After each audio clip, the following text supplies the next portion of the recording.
नमस्कार, Deepa's food blog मराठीमध्ये तुम्हा सर्वांचं खूप खूप स्वागत आहे. तर आज आपण उन्हाळा स्पेशल मस्त आंबा मलाई आईस्क्रीम बनवणार आहोत. अगदी कोणतेही प्रिझर्वेटिव्ह, कंडेन्स मिल्क न वापरता अगदी घरच्या साहित्यात स्वस्तात मस्त अशी आपली इथं आईस्क्रीम तयार होते. तर सर्वात आधी मी इथं जाड बुडाची तडे घेतली. असं पसरट भांडं घ्यायचं आहे. तुमच्याकडे जर नॉनस्टिक पॅन असेल तर तुम्ही तोही घेऊ शकता. एखादी वाटी सेट करून मी तर अर्धा लिटर दूध घेतलेलं आहे, फुल क्रीम घेतलेलं आहे. म्हशीचं दूध घ्यायचं आहे. त्याच्यामुळे छान घट्टसर अशी आपली इथं आईस्क्रीम तयार होते. दूध थंड असतानाच आपण आता याच्यामध्ये कस्टर्ड पावडर टाकणार आहोत. तर मी इथं कस्टर्ड पावडर घेतलेली, पोहे खाण्याचा 1 चमचा. तुम्ही कस्टर्ड पावडर ऐवजी कॉर्नफ्लॉवर सुद्धा वापरू शकता. सेम कॉर्नफ्लॉवरची अशीच चव असते. आपल्याला दूध थंड असतानाच ही प्रोसेस करून घ्यायची. गरम दुधात त्याच्या गाठी गिठुड्याही होऊ शकतात. छान असं एकजीव करून घ्यायचं आहे. छान एकजीव झाल्यानंतर आता याच्यात आवडीनुसार साखर घालायची. मी इथं पाव वाटी साखर घातलेली आहे. आता साखर ही व्यवस्थित मिक्स करून घ्यायची आहे.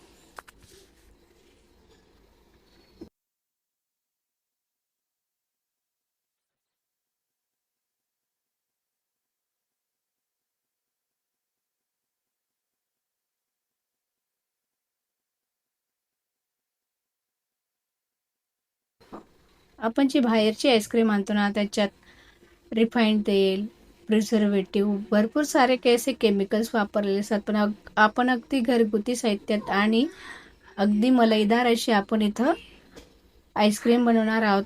आता ही कढई लगेच गॅसवर ठेवलेली आणि छान असं आपल्याला घट्टसर असं दूध आटवून घ्यायचं आहे.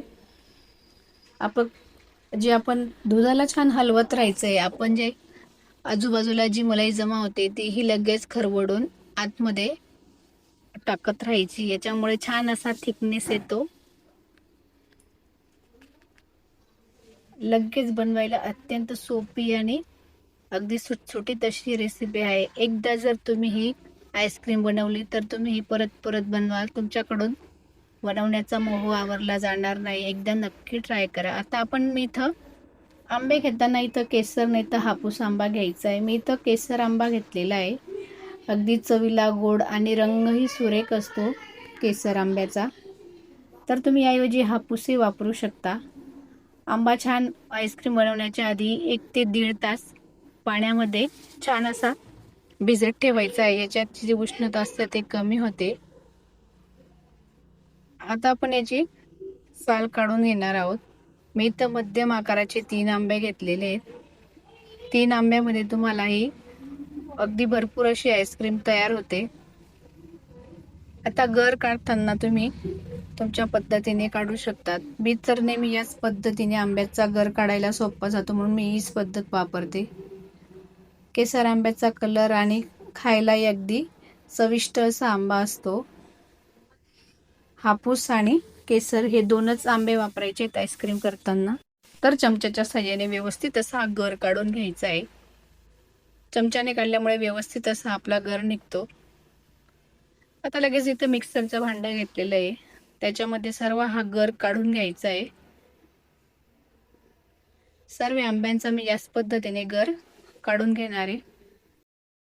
तर इथं आपलं दूधही छान आटत आलेलं आहे. अगदी मी आजूबाजूला जी मलाई जमा होते तीही छान खरवडून आतमध्ये घालायची आहे.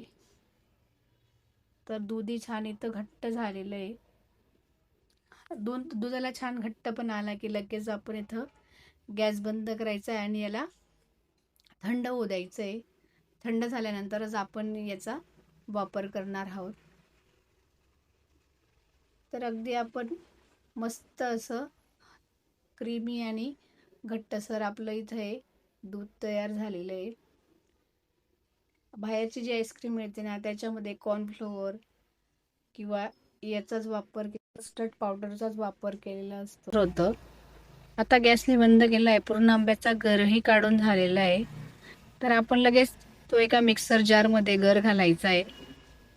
संपूर्ण आंब्याचा गर काढून घेतल्यावर मिक्सर जारमध्ये काढून घेतलेला आहे. आपण साखर दुधात घालून घेतली म्हणून आता साखर वगैरे घालायची अजिबात आवश्यकता नाहीये. अगदी एकाच मिक्सरच्या भांड्यात आपली इथं आईस्क्रीम सेट होणार आहे, अगदी तामझाम न करता. आता मी थंड होण्यासाठी पॅनमध्ये दूध काढून घेतलेलं होतं. तुम्ही पाहू शकता छान असं दाटसर हे दूध इथं तयार झालेलं आहे. आता थंड झाल्यानंतर हे दूधही आपण आपल्या मँगोचा जो पल्प काढून घेतलेला आहे त्याच्यात घालायचं आहे.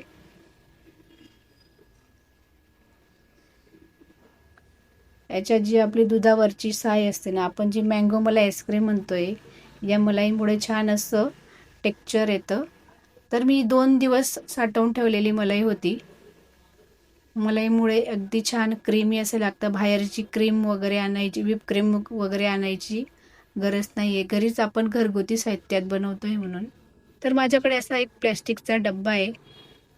तर मी या प्लॅस्टिकच्या डब्यातच सेट करते. तुमच्याकडे प्लॅस्टिकचं असेल किंवा काचेचं असेल तोही तुम्ही वापरू शकता. तर मी तर आता सर्व जे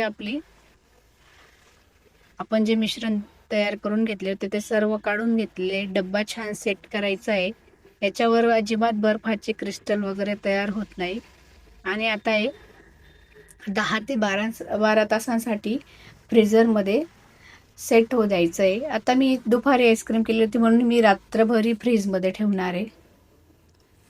आणि याच्यावर अगदी घट्ट असं झाकण लावून घेतलेलं आहे. याच्यामुळे बर्फाचे क्रिस्टल तयार होत नाही आणि छान अशी आपली इथं आईस्क्रीम तयार होते. तर आता दुसऱ्या दिवशी सकाळी मी हा डब्बा फ्रीझरमधून काढलेला आहे. तर तुम्ही बघू शकता अतिशय सुंदर कलर आणि छान अशी आपली आईस्क्रीम इथं सेट झालेली आहे. 10 ते 12 तासानंतर अजिबात क्रिस्टल वगैरे काहीच जमा झालेले नाही आहेत. तर आता थोडंसं मी कोमट पाणी करून घेतलेलं आहे. त्याच्यात असा चमचा बुडवायचा आहे. कोमट पाण्यात चमचा बुडवल्यानंतर लगेच आईस्क्रीम काढायला अगदी इझी जातो. जर तुमच्याकडे आईस्क्रीम स्कूप असेल तर तोही तुम्ही वापरू शकता. तर तुम्ही पाहू शकता अगदी छान मऊसूत आणि मस्त अशी आपली इथं आईस्क्रीम तयार झालेली आहे, मँगो मलाई आईस्क्रीम. तर अगदी घरगुती साहित्यात, अगदी पौष्टिक आणि अगदी घरातल्या साहित्यात तयार होणारी आपली आईस्क्रीम इथं घरीच तयार झालेली आहे. जर तुम्हाला आईस्क्रीम बनवणं खूप कठीण वाटत असेल तर एकदा ही रेसिपी नक्की ट्राय करा. रेसिपी आवडली रेसिपीला लाईक करा आणि जर तुम्ही चॅनलला नवीन असाल तर चॅनलला सबस्क्राईब करा. आता आवडीनुसार याच्यावर ड्रायफ्रूट्स घालून ही छान अशी सजवून घ्यायची आणि मस्त थंड थंड आईस्क्रीम खायला आता तयार झालेले आहे. तर आजची रेसिपी तुम्हाला कशी वाटली कमेंट करून नक्की सांगा.